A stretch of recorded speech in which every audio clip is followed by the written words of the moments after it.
বাংলাদেশের রাজধানী ঢাকার অদূরে কেরানীগঞ্জে একটি মাদ্রাসায় বড় ধরনের বিস্ফোরণ ঘটেছে।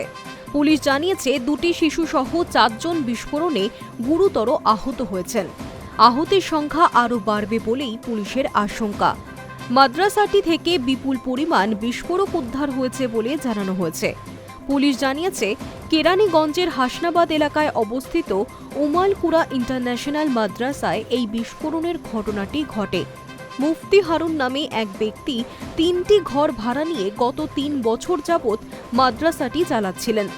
সেখানে 50 জনের মতো পড়ুয়া রয়েছে। শুক্রবার ছুটি থাকায় মাদ্রাসা বন্ধ ছিল, কিন্তু সেখানে কিছু বাচ্চা খেলাধুলো করছিল। স্থানীয় কিছু মানুষও সেখানে উপস্থিত ছিলেন। পুলিশ জানায় মাদ্রাসার ক্লাসরুমে বিস্ফোরণটি ঘটে।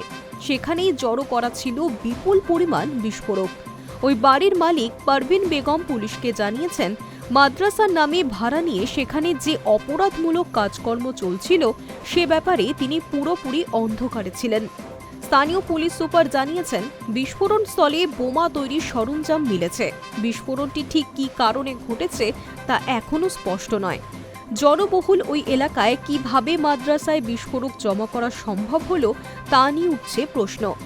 বাংলাদেশে আগামী 12 ফেব্রুয়ারি জাতীয় সংসদ নির্বাচনকে শান্তিপূর্ণ করতে দেশকে বেআইনি অস্ত্র মুক্ত করার অভিযান চালাচ্ছে সেনা ও পুলিশ। তারপরও কিভাবে জঙ্গি সন্ত্রাসীরা রাজধানীর অদূরে অবস্থিত মাদ্রাসায় বিস্ফোরক জমা করতে পারল তা নিয়ে প্রশাসনের অন্তরেও উঠছে প্রশ্ন।